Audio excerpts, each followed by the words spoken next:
if I had run this thing 10 years ago and I said, I'm going to teach you how to start your own television station and make a profit out of it, because there's no point in doing this unless you make money out of it, it would have been absolutely an act of insanity. Because even a decade ago, it cost somewhere in the neighborhood of anywhere from $100 million to $500 million to start a television station. And even then, there was a lead time until it turned profitable. And as I'll tell you about as we get into this, I've built and designed about a dozen television stations around the world. So I've seen the process go as the technology has changed.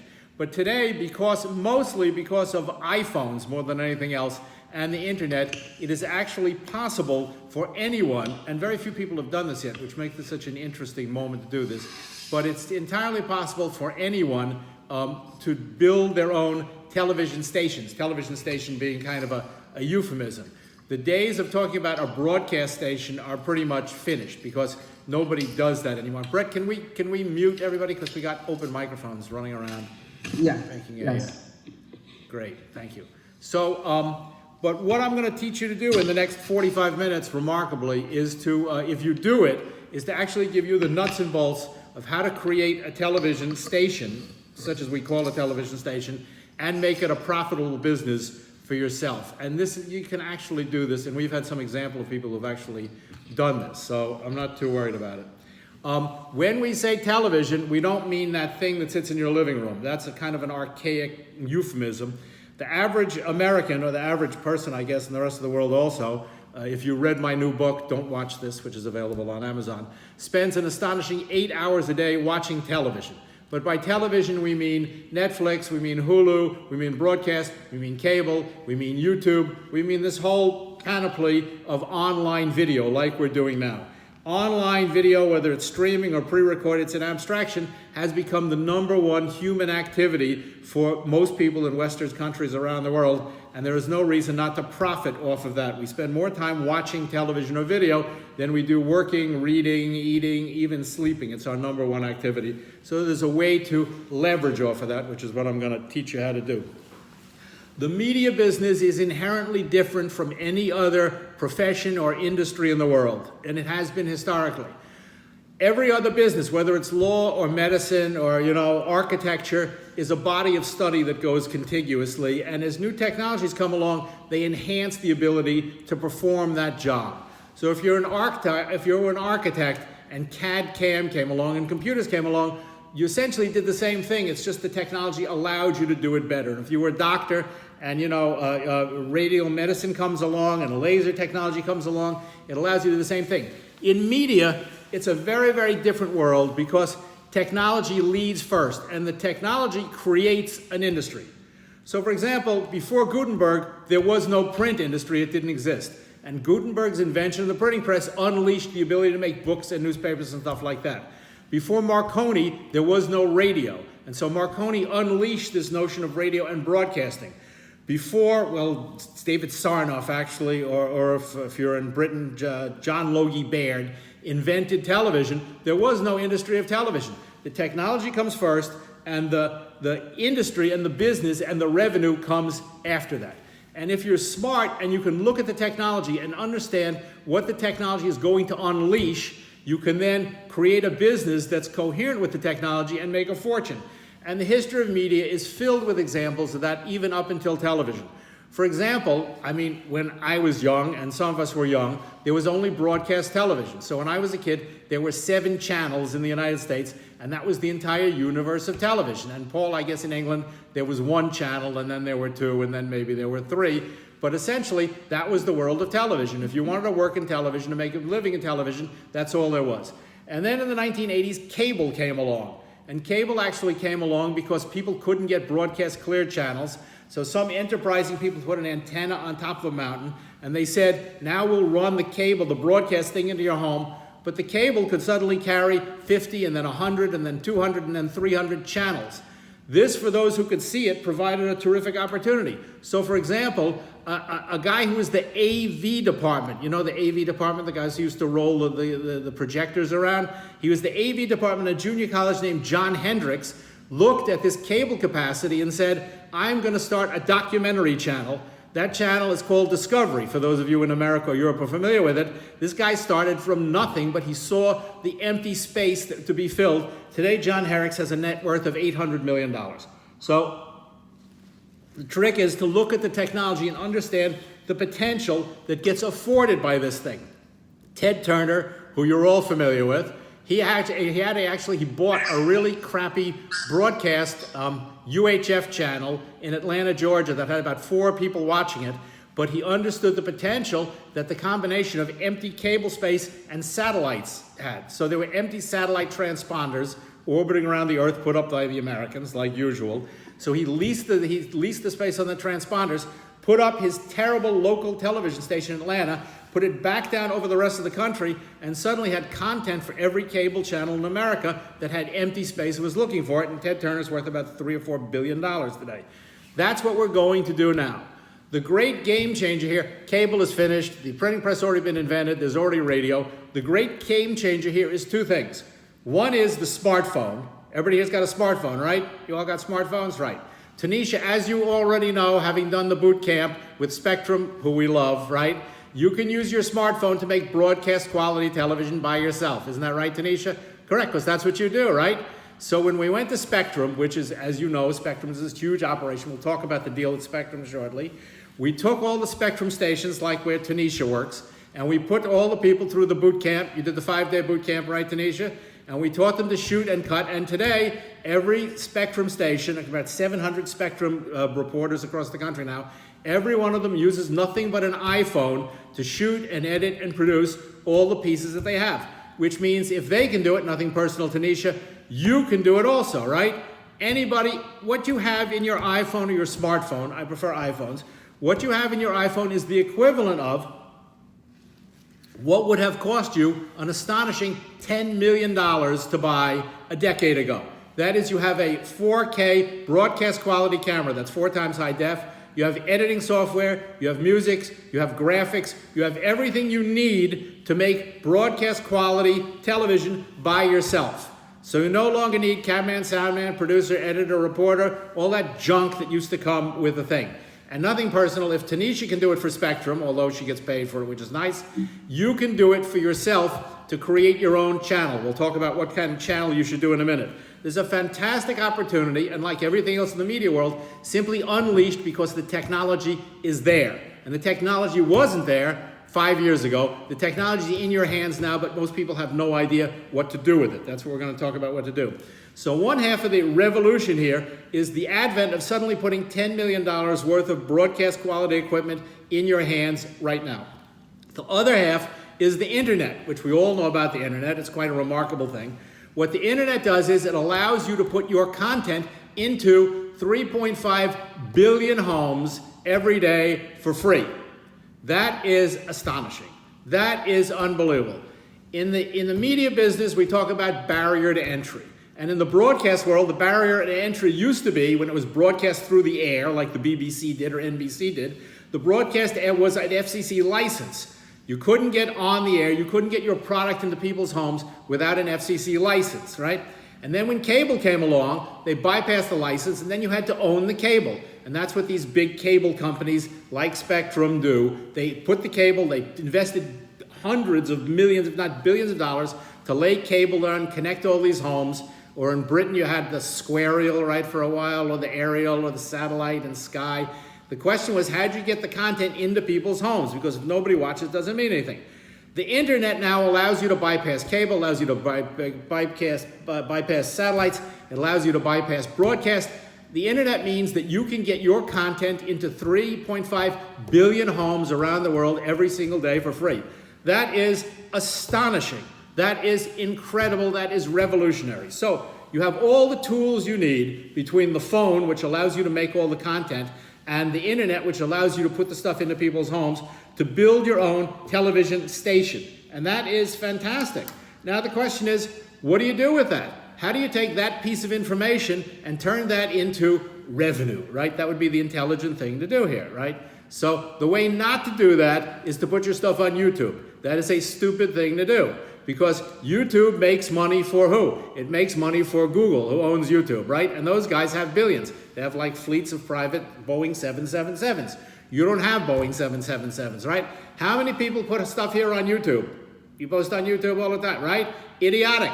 Don't do it anymore, right? They are charging advertising against your content. Now, I know all these theories about YouTube millionaires, right? You've all read about YouTube millionaires, right? Everybody knows about YouTube. Everybody wants to be a YouTube millionaire.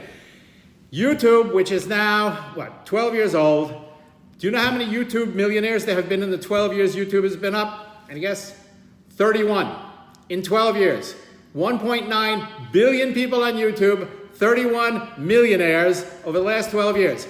That means you are better off taking your money and spending it on lottery tickets because the odds are greater on winning $1 million on the lottery than it's going to be on YouTube.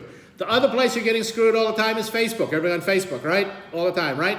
You are giving your stuff to Facebook for free, right? Mark Zuckerberg makes money out of Facebook. Do you make money out of Facebook? No. Do you make money out of YouTube? No. You're giving away your content for free. That's an idiotic thing to do. So we're going to stop doing that. Instead, we're going to build our own little channel, our own little home, our own little space, and you can do this on, it's very easy to build your own channel, and from there, you can put up your videos, or you can live stream, and you can create your own personal channel, right? Paul Harvey TV, right? Nobody, unfortunately, is going to see Paul Harvey TV, except for maybe me in Bridgewater, so you're not going to make a fortune out of this thing. So the trick is, if you want to be in the television business and when you want to create your own television station, your own little space, and you can build these with WordPress. Everybody knows WordPress, right? It's free. Any 9-year-old can build a website with WordPress. Any moron can do it. That's the place to put your videos. Putting your video on YouTube, putting your video on Facebook Watch, putting your YouTube on Instagram TV, IGTV.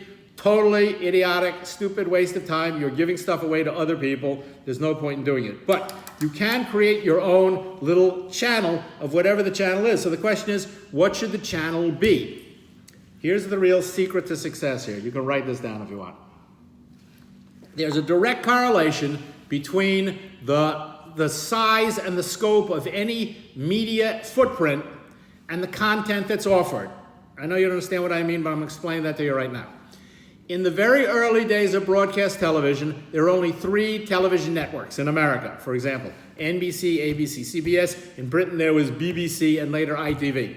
And because there was only one channel and only one way to do this, those channels, because it was so limited a footprint, those channels essentially offered everything. So NBC did news, they did sports, they did game shows, they did every stupid thing you could find, right? And that's when cable came along, and suddenly you got more and more channels. The very first cable channels, like USA, which was the biggest cable channel in America in the beginning, also offered everything.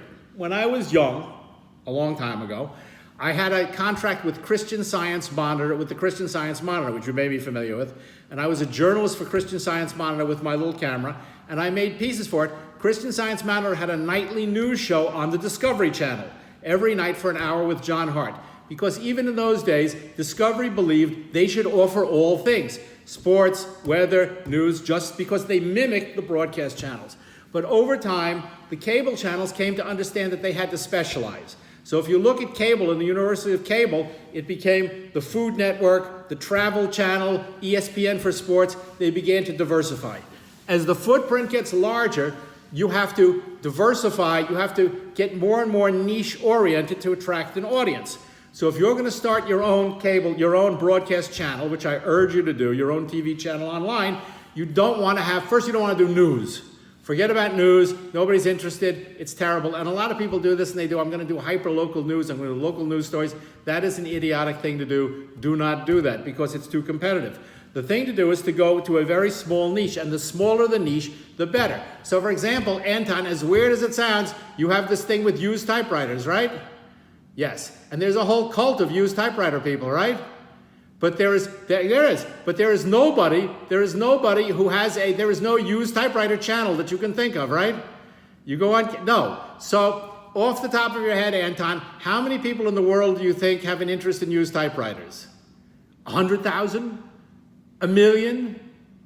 I don't know. Nobody knows. We'll find out. So I'm not telling you what to do, but I would say in theory, if you were to launch the used typewriter channel, and you culled 100,000 people, and you got them to pay you $1 a month, we'll talk about revenue in a second, that's $100,000 a month in revenue. That's pretty good for a cable channel, right? Now, if you're Discovery, you'd be out of business. But for you, broadcasting from your lovely island home, that's even 50,000, right? Raise your hand, Anton. Would you do it for 100,000 a month? Yes. 50,000 a month? 20,000 a month? 10,000 a month. You see what I mean? There's profit to be made in here. The more you reduce, right? Mona, is there a granola channel in the world? No. Go make one.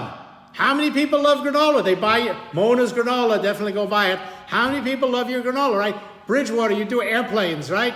There's no airplane channel, strangely enough, is there? How many people love old planes in the world? 50 million? Probably, right? These are the channels you have to create. So you have to look at the technology and you say, I have to marry this now to something that is a niche that doesn't exist. The weird thing is, and we'll talk about this in a second, the weird thing is there's lots and lots of places. So for example, this morning, thinking about this thing, I went to Google and I Googled pizza, right? Just the word pizza. I got 1.8 billion responses to pizza, right? Pizza is very popular. There is no pizza channel now. You might want to start a pizza channel. I think it could get a lot of popularity very, very quickly, right?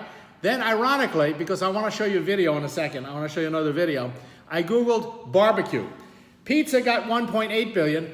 Barbecue got 8.2 billion hits on Google. That tells you something. So you could, in theory, create the barbecue channel, right? Nobody has it. There's the Food Network, and there's the cooking channel, but they are still broad because in their world, the universe is only 500 or 800 cable channels. But the real universe of online is essentially 100 million opportunities. So therefore, the bigger the footprint, the more focused the thing has to be. So if you went out and you created the barbecue channel, just an example, what would you put on it? You have the phone, you have the potential to make content, and now what are you going to do? Here's the secret to successful content. Here's the basic rule. Even if you get the channel, and even if you get the access, and even if you get into people's homes, if nobody is watching, it's a waste of time, right? And what do people watch? This was the great lesson that we learned from doing the Spectrum stations. So I'll depart a little bit for a moment to talk about our experience with Spectrum, because this is important for the kind of content you're going to have to make your channel work. 30 years ago, looking at technology, which is a good trick to do, 30 years ago in the television business, I saw little cameras, little home video cameras. Home video cameras were first coming out. And I got the idea that instead of having a cameraman, a soundman, a producer, a crew, and all this kind of stuff, you could shoot your whole stories with using these little cameras by yourself. So I invented this thing called video journalism, or MMJ or Mojo, whatever it is, and went on to a very nice career of building television stations around the world based on this technology, right? And it was cost effective. So we built, 30, 40 television stations based on this notion. Later, when more and more people got their hands on this stuff, as you probably know, I partnered with Al Gore, and we built a television channel called Current TV, which was based on user-generated content, just like you. Make the stuff and put it up here. So we sold that channel about 5 or 6 years ago for $500 million, which just goes to show you, if you can make these things work, they turn into a very, very nice little business. We got approached by Spectrum, which is where Tanisha works, and Spectrum was going to start a 24-hour news channel in Los Angeles. And they said, we want you to come out to LA and do the channel. And we didn't really want to do it. But we went out to LA and we said, we'll do it under 2 conditions. First, only iPhones. No cameras, no cameramen, and they did it. And second, and this is the interesting part for us going into this thing, we said we don't want to do news stories because nobody's interested in news. Nobody really cares. What we want to do is we want to take Hollywood movie making techniques and marry them to the channel. And much to their credit, they did it. And with 18 months, Spectrum One in LA became the #1 rated channel, not just news channel, the #1 rated channel in Los Angeles, because essentially, and it's a big market, they did stories about people. In other words, we made little movies. People naturally gravitate to stories about people. Nobody's interested in facts, nobody's interested in information, nobody's interested in narrative. People like little movies. And the reason why people like little movies is because at the end of the day, everybody goes home and they turn on their TV, and what do they watch? They watch Netflix, they watch Hulu, they watch, that's what you all watch, right? You all watch these things, you watch the series, right? Breaking Bad, all that stuff. Right, it's always the same story. It's a character, an arc of story, and a resolution. So when we went to Spectrum One in LA, we said, we're gonna make movies, but we're gonna marry it to content and news. And that's what we did. And the thing turned out to be so successful that now we're committed to building out all the Spectrum stations across the country based on this model. This is what you must do. First, you must pick your topic. And pick some topic you have a personal passion for, because you're going to spend the next 2 or 3 years doing that, but nothing but that. And that's entirely up to you. I mean, I know some of you, and I know the stuff you're interested in. Mona, I know you like the granola. And Anton, I know you like the old typewriters. And Stephen, I know you like the old airplanes. So these things are very logical, and these are places you want to go. And that is what you have to become. So you will go and you will become the world expert in old online. My channel is the go-to place. That's what you want to create. The go-to place for old airplanes, the go-to place for old typewriters, the go-to place for granola. You'd be surprised what little tiny niches, the dumbest things in the world. Fly fishing, wooden doll houses, wooden boats. None of these things are taken. This is like when the internet came along and URLs first started to open up, and you could go grab, like, TV.com, because nobody had it. So go and grab your niche, whatever niche you decide to do, and own it. A million years ago, really a million years ago, when I started doing this thing with little cameras on my own, this Swedish billionaire, you probably know this story, found me, and he understood the economics of what I had done. And he flew me to Stockholm, and he said, can you teach other people to do this? And he capitalized my first company. And when I met him in Stockholm, he said to me, what do you do? And I said, well, I make little videos with my camera. He said, no, you are the world expert in the video revolution. And I said, I don't think so. And he said, yes, you are. And from now on, if anybody asks you, you tell them that's what you are. And the guy was a billionaire and my new business partner. I thought, okay. So everywhere I went, I said, I am the world expert in the video revolution. And people thought, who is this jerk, this arrogant putz? But after 3 or 4 years of saying it, I was the world expert, even though I don't know anything. And that's how you do it. So, Stephen, you have to become the world expert in online airplane videos, whatever it is. And Anton, you have to become the world expert in old typewriter videos, okay? And once you do that, people will actually, it's quite remarkable, people actually will come to you. So pick your niche and find it.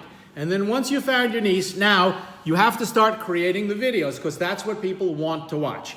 And what you have to do is you have to take your phone and you have to start making little stories about people. These are relatively easy to do. I'm going to show you one, right? And this is since I found out about this, since we did this thing, about 8.2 billion people love barbecue. If one of you guys wants to launch the barbecue channel, it's your ground. Go for it, no problem. But I want to show you a barbecue video. This is a stupid thing. It's a little story about barbecue. It was done by Susan Arbiter, who also did she's a Spectrum, she was a Spectrum producer. She did the same boot camp that Tanisha did. These are all the lessons you can learn on the VJ.com. It's no different. I like the boot camps better, but if you want to do it, any idiot can make videos like this. This was the second. She took the lessons. This is the second video she ever made in her life. I'm going to show it to you, right? It is as good as anything you'll see on television. She had no prior experience. She did the lesson. She followed the 5-shot rule, all that crap you'll learn about if you go through with this thing. She shot it on a phone. She cut it on a phone. It's a little video about barbecue. But this is the kind of stuff that, for better or for worse, this is what appeals to people. So let's take a look at this. It's a very nice little story, right? And you'll see that she did not a cameraman. She was not a documentary filmmaker. She made this entirely on a phone, but this is a barbecue video, and this is the kind of junk that you can make on your phones to populate your channel. So let's take a look at this. This is barbecue from the Ironworks Grill in Troy, New York. It's owned by Howard Gross, a guy with a face that screams, I love food. We want to bring back the times in the 70s when people sat around the table, like only a month ago when we were all locked in our houses together, to sit together and have dinner, a real cooked meal. Keith is Howard's brother. The two of them have wanted to own a restaurant since they were kids, and they get along well. Well, we can work together. We work together well. Yeah. I tell him what to do and he does it. It's easy. Mostly. No, that's not right. Whatever. Very interesting, and I'm her favorite, right? There's no doubt you are her favorite. Ironworks opened in the middle of the pandemic. Well, barbecue now, because we have to cook outside, so it's easy. And according to some of our customers, we're pretty good at it. I'll take the pan. Howard is good at it. Yeah. He's done competitive barbecue, which is apparently a thing. And now he's expanding his repertoire with the help of Chef Deshaun Dandridge and his daughter Janae. They've introduced some old family recipes like cobbler. I'm making the crumble for the cobbler. Dee's recipe is awesome. Why is it so good? It's good because it's made with love. This is what love looks like, in case you were wondering. How do you know they're done? You know they're done when you can pull the bone out like this. Chef D has been cooking for 35 years and he knows what makes good barbecue. And this is it. Good flavor. This is what you expect in a nice pulled pork. You want a little bit of the crunch, a little bit of the bark for the outside, but then when you go in, you want to have a nice little bit of texture, a little bit of fat to add to the juiciness, just a little bit. And the customers seem to like it. How is it? Really good. Candy. Kids love cotton candy. The only thing left for an excitable foodie is dessert. First scoop. First scoop Ever. ever. Oh man.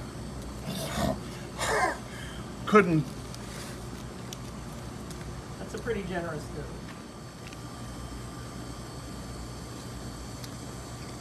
It's so good. I told you, a face that loves food. It's really good. You like cotton candy ice cream? You're a grown man. Shh, don't tell my wife. Susan. Okay, This is barbecue from the Ironworks Grill in Troy, New York. it's a nice little story, right? It's a simple video, shot on a phone, cut on a phone, highly watchable, character driven. You can turn that kind of thing around in a day or two. It's very, very simple to do. Now, this is the kind of stuff that you have to make. And you can learn to make this. Anybody can make this kind of stuff with a phone. She did it by herself. It's not, you don't need a cameraman, soundman, producer, director, editor, all that kind of crap. You can make it yourself, and you begin to populate your website with that kind of stuff. Now, the question, there's two ways to go here. First of all, once you start to, let's take this first. How do you make money out of it? This is the real critical issue, because it's great to make video, it's great to put the video up, but where does the revenue come from? So in the world of media, there are three revenue sources, right? One of them is advertising, one of them is subscription, and one of them is selling a product. Forget about advertising.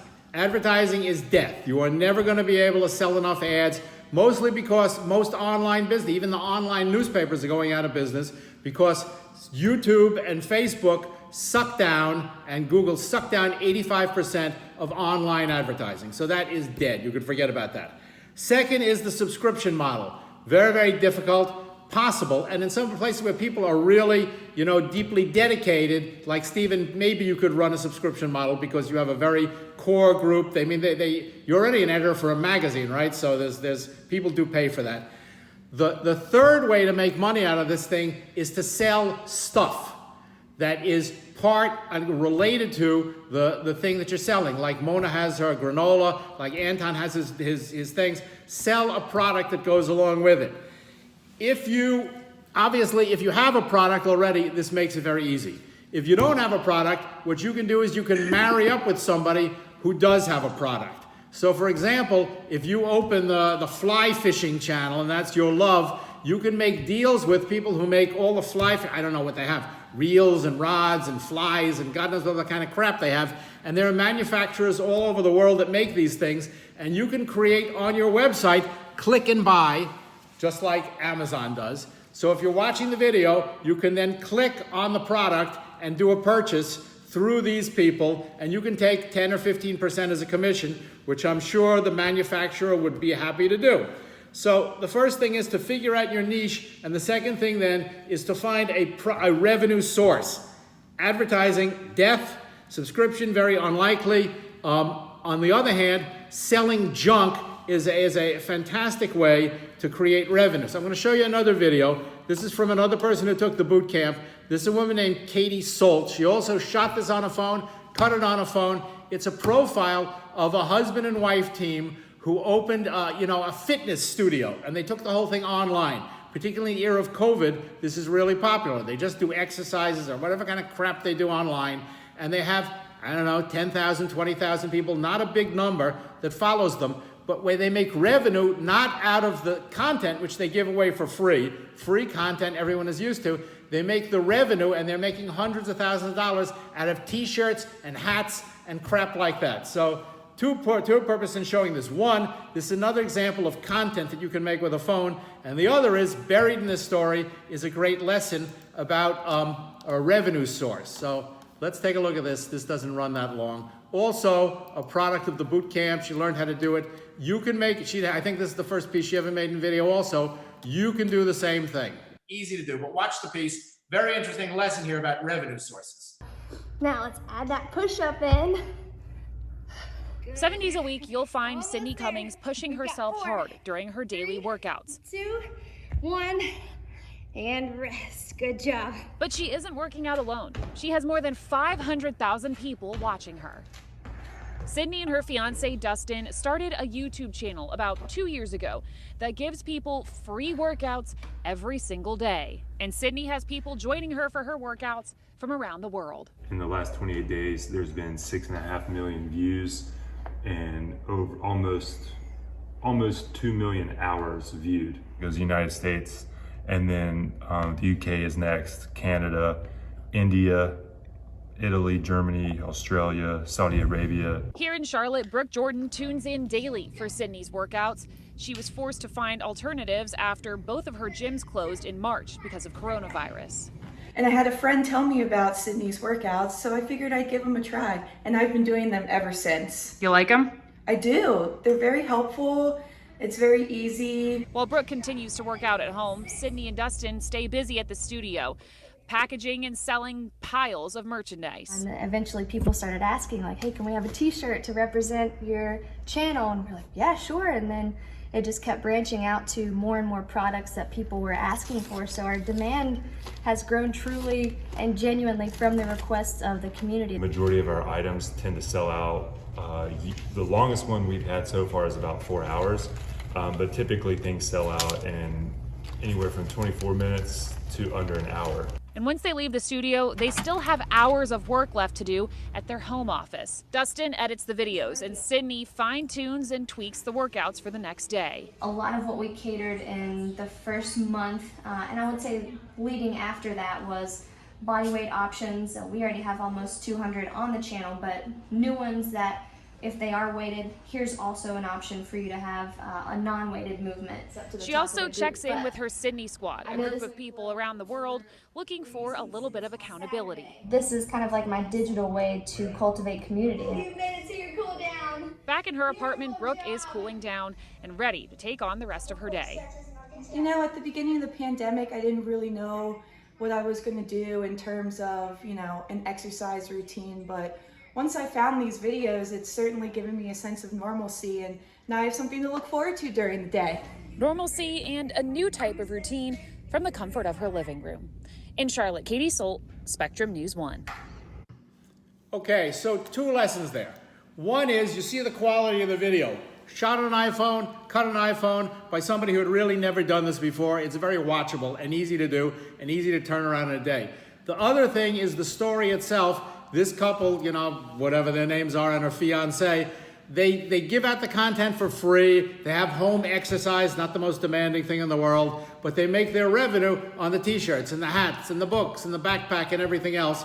You can do this. People naturally build some kind of a strange affinity to television programming. Don't ask me why. That's just the nature of our culture. We're very addicted to this thing. So if you can create a channel that attracts people in your niche, whether it's exercise or airplanes or yoga or barbecue or pizza, whatever the thing is, and you can create this, you're fine. Now, we come to the question of content, and you say, at Discovery, they have, 30,000 employees in production companies making stuff all day long. I'm just me by myself. How do I do this? Well, as it turns out, it doesn't take that much content to create and maintain the channel. What we found with our own YouTube channel, right, is that basically people come back for the same videos over and over and over again. So if you can create 1 or 2 videos a week, you're in pretty good shape. But if you get really good at that, let's take a lesson here from Mark Zuckerberg or the guys at Google or YouTube or anywhere else, and that is to open the platform.